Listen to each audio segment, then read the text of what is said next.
Dan kula dene. Niki pun ajeng subuh. Dika dikruyuk buta sekolah. Ya kok kilek men. Doro yo kang semai. Nika wau menika astunipun catur maya tegese papat sing tanpa katon isine yo kaya jeng setan priprayangan. Niku mung napa to? Tanganku keple. Abang yo pinter. Karena dikira buta kaya ngono. Anak wis sing mangan kaya gentong ngono ya apik. Kaya anakku kuncara kae. Apa nek kok Mas Bejo ya gondek-gondek. Wis pripun kok catur moyo den monggo. Panjenengan kula turi linggah wonten ing pratapan kutha Lungguh kula dherekaken ben mangke saged sowan Sang Begawan Kesawa Sindi ya kakang mau ayo ingkang nuwun kawula guru Himawan ya monggo Den.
Bukas memandangku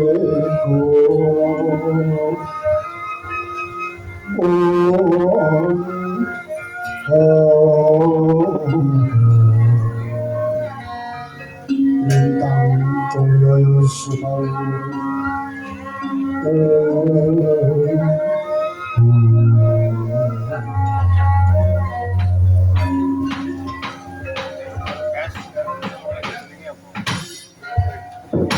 manungsa ngono baulan sinunggi datang mengkota nomah jeneng sira wis sowan marang ana parigayopan kepareng matur dhumateng sang panembah kula sak lambipun jagi wonten ana daya wonten ngereng-ngereng gunung manggi para saka kula ingkang badhe nikah wonten ing pratapan Kutorubu nanging samangke para kula unduraken nanging dados rumpi ing ati Sang Prabu Karna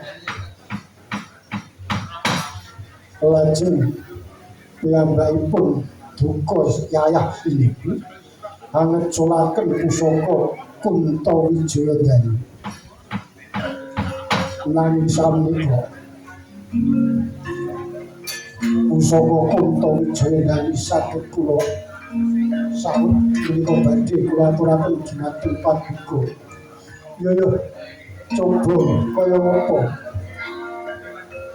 wujuding Kuntawijayandanu menika sang panembah monggo kula aturi nampi sang panembah yo Santapa pusaka iki yo mung wae jeneng sira iki isih duwe rasa melek jeneng sira isih duwe rasa kepengin lempun kados pundi pusaka kok subuh kok gulu iku banjur piye karo awit saking kersa kula menika namung mangke sawanci-wanci kadang pandhawa kamika wonten ing pertapan Kutorubu mangke dipun aturaken dhumateng panjenenganipun kinun kangge pusaka bincang perang Baratayuda Jaya Anoman yen kaya mangkono iku jeneng Kutorubu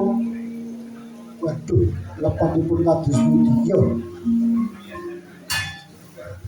lajeng kados pundi kula anggenipun gesang samangke ya seneng sira luput nanging dewa bakal paring nugraha parang seneng sira bisa urip sak lawase yen to besok wis tumeka ana ing lakon bocah kembar putra saka ing Angling Darma waduh menawi ngaten kados pundi tesih dalu yo aja kuwatir Anoman semenyo sawetara iki kaya bakal ana tamu ingkang munggah ning Kutorubu menawi ngaten ngestaken dawuh yo mundur sawetara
raja iman sukmono liwi gawe ya iki tak sawang ana sapro kamunggah penumpakan mangke to Raden kula kok ateges sengguh tambuh kalian panjenengan panjenengan sinten ingkang dados peparap lan saking ingkang dados orang ini sang penembang ingkang sudya mestani kula menika pun pramati di Arjuna Jalukku kula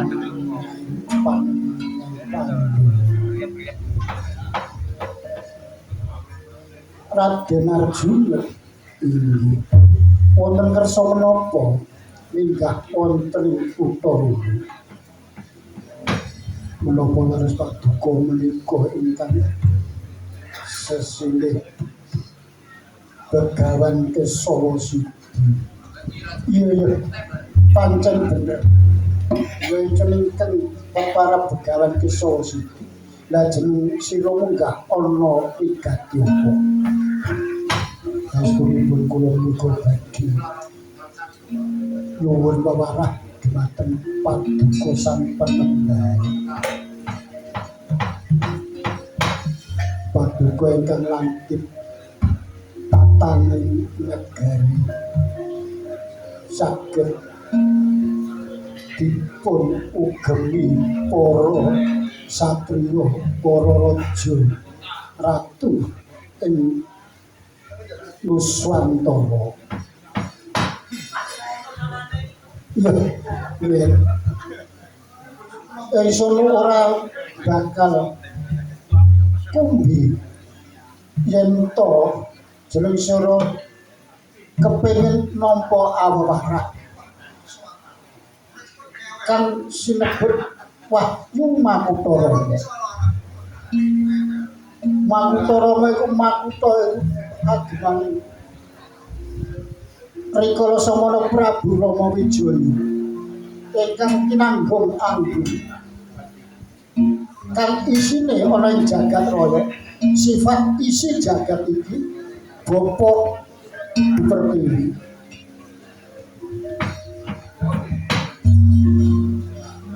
ingkang ana akasa iku Surya Candra Kartika lan Bima dene ingkang Ibu Pertiwi iku anane bumi banyu angin lan geni sifat iku kang sinebut asta brata asta wolu brata laku ning sifat wolu iku ingkang kinarya gegebanganing para satriya munggah ing para narabraja lan ratu sak nusantara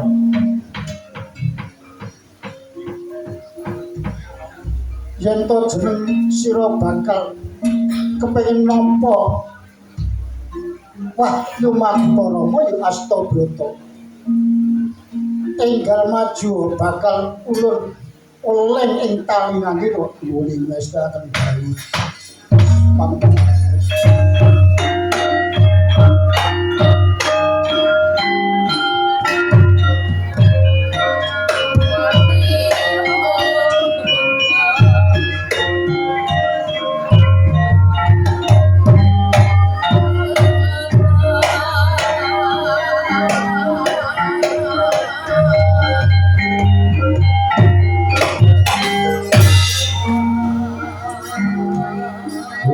Ilahi ngalip namas tukur musik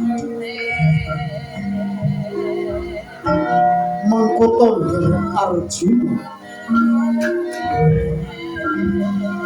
janjang sira pengen ngerti apa to kang budane asta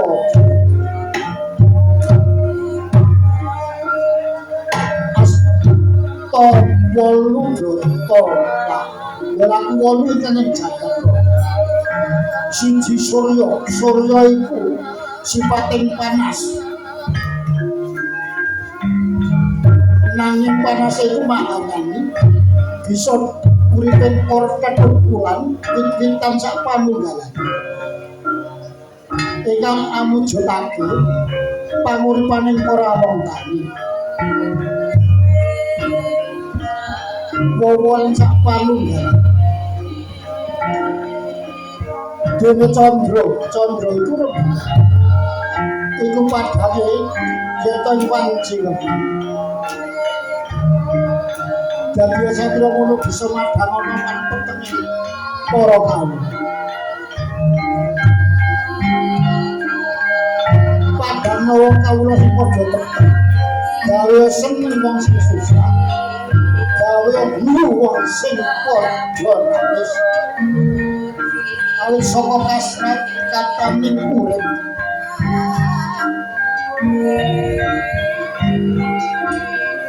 Dene kating koyo lintang iku kena pasrah ning jagat raya, kena kanggo pasrah ning angkasa. Kinalone iki aning para ambon lilo. Yo para nelayan sak panunggalane.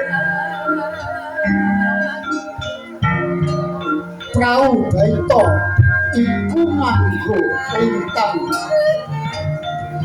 inaropan cerita dene himo itu wujud mendung peteng akan bergisi nanging tuwidane dadi udan murakapi uriping para kawula bisa maringi kauripan ing jagat dene ingkang ana ibu pertiwi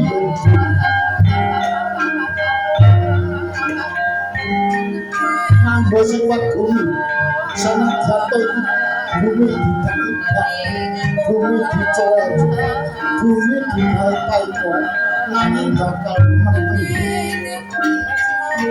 tetep paring panguripan marang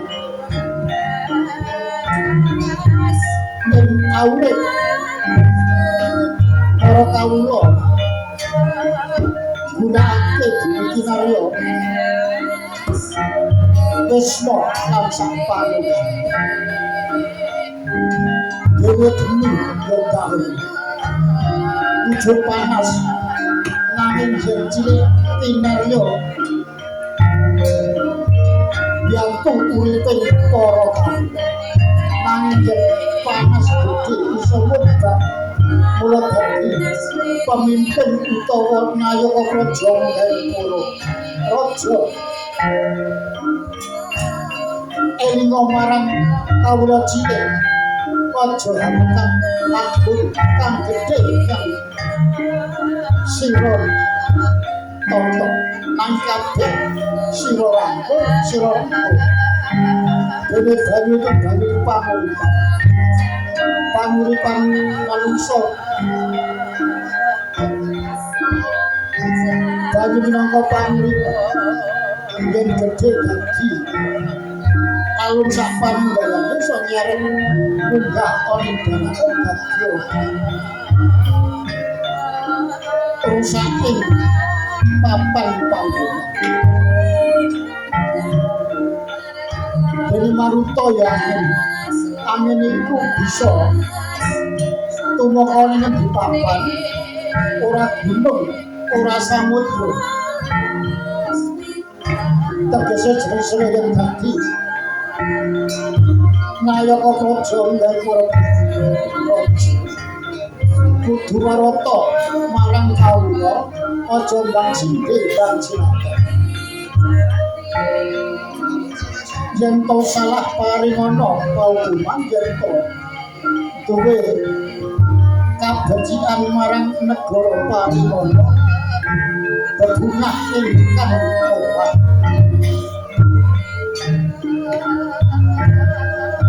kaya mangkono Arjuna ingkang sinebut Astabrata cacah 8 ing akasara pilangan jantung ingkang ana ing bumi pilangan jantung kabeh mau sifat murakabi marang uripe manungsa kaya mangkono babaring Astabrata nggih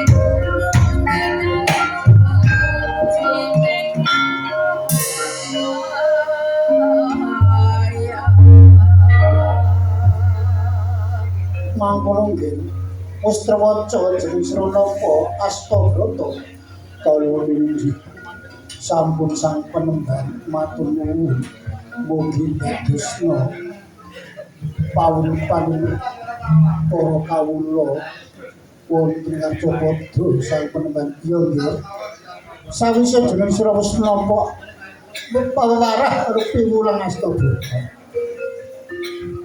iki ana pusaka kagungane Rakanta ing Ngawangga jeneng sira balekna ana ing Kadamina yen to samengko kepanggih ana ing gedalan namung ngestaken dawuh sang penemban kula nyuwun ya sing ati-ati ya Rahmaina sinuban barono Satine praneng nganggo rapuh Sadan kukila Ringkali kunawete Yang kepidurane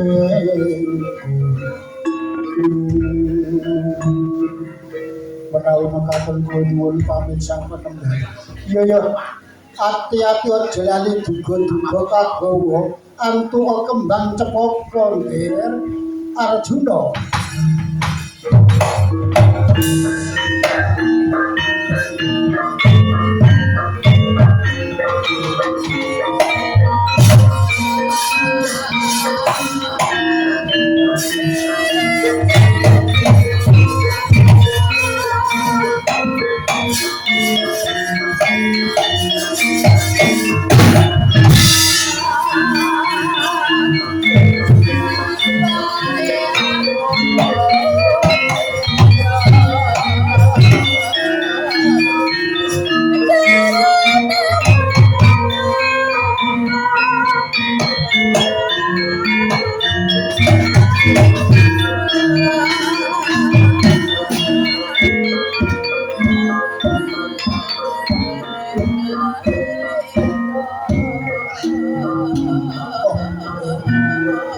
Arjuna goyane sapa sejatine ingsun Arjuna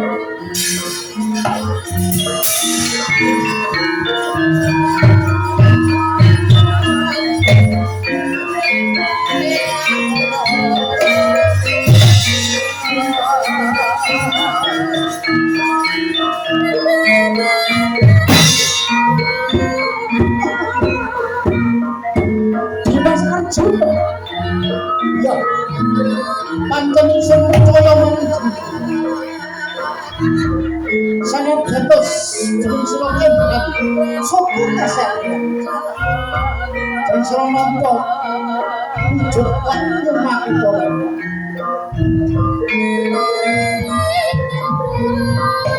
Kakang bakal jurung ketempan dari kaya dula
Koko Prabu.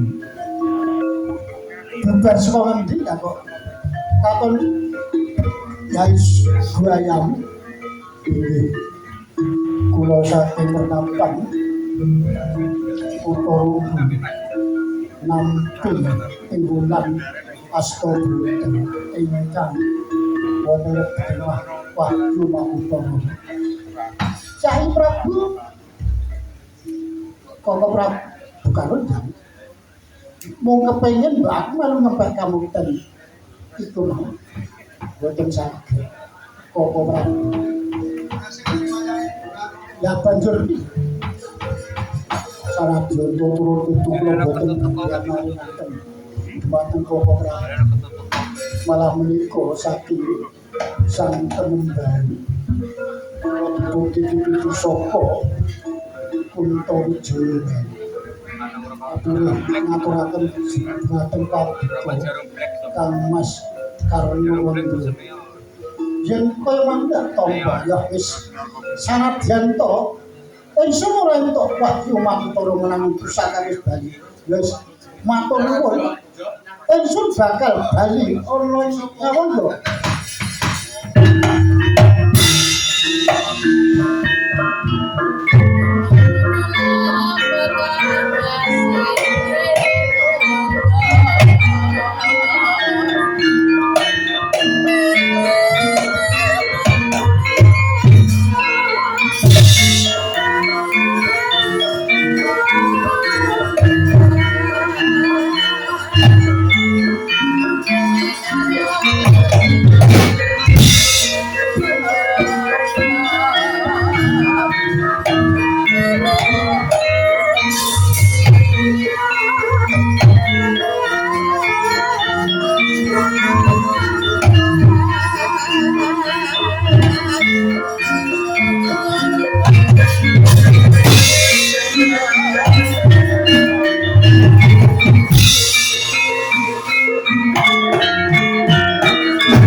yen sira takon marang aku Sintawaka kowe sapa aku Arjuna Penda iki saterusing kondhang Digdaya Mahabharata ayo tandhiyana Sintawaka ora sah kowe marang aku lakon pecah babu bakal ndak ladeni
saka ngendi wae wis napa Wahyu Koko Prabu sampun mangertos yo pun kakang wis ngerti sak dulure nara ya kok biang yo mas-mas kula menika lisem Koko Prabu bali sepiye amargi kula menika kepanggih satriya Pancakara kalian kula boten males namung malah ninggal ke panggung malah ngene. Dadi ora ngerti jeneng sira. Inggih. Sejatine Satria iku mau cerak marang jeneng sira wis jeneng sira ora bakal menang marang Satria kae. Nang ngrungun mengko bakal ngerti sapa sejatine menawi ngaten nuwun pamit Koko Prabu.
Senengane tendran nolong kuwi kaya mulane warane karo Petruk kaya ngono ojo isu wong ayu kundur kasane minjang malih menawi tendran ngendikan dados ingkang wonten dalem menika boten badhe bingungaken ayo wong ayu kundur kesatria.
Iki sing jenenge Werkudara.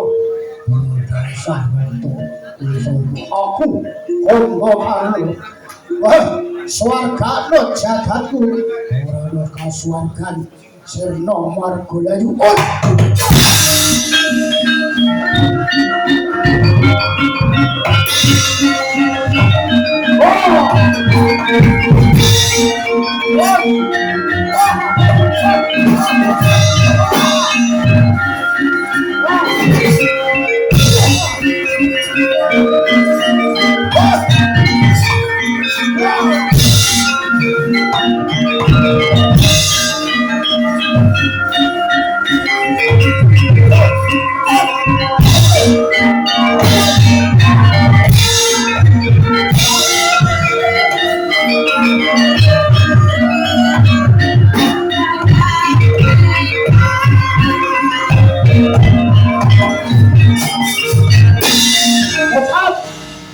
Sampun bokan berangkat lho. sinabetaken Sirna Margalayu. Sirna Margalayu ilang sang Kumbakarna mapan wonten wetesing wing kering Raden Werkudara.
Kakang Sinar, kula Doro Sri Bathara Kresna. Dimas Arjuna wis timbul. Wis antuk gawe nampa Wahyu Mahkota Rama ingkang isine Astabrata piwulanning jagat raya. Sak isine sifat-sifat iman. Nggih, monggo Den. Wonten ing pagelaran menika mugi-mugi kita sedaya lumantar rahayu panggih raharja kalis ing sambikala panjang umur ingkang muhamat rejeki ngalir besok sawayangan nggih ngaten menika wujudipun anggen kula gelar wayang wonten niki tesih kathah kekiranganipun kula nyuwun pangapunten nek ajeng nanggap mangke ngomong kalian Pak Jumari iya kakang semua Dimas Arjuna jeneng sira napa kanugrahan Wahyu Mahkota Rama iki sesuk pamit marang bojomu Dimas Werkudara esok-esok rasa golek keringet bubar wae ya kula cocok monggo Den rahayu rahayu rahayu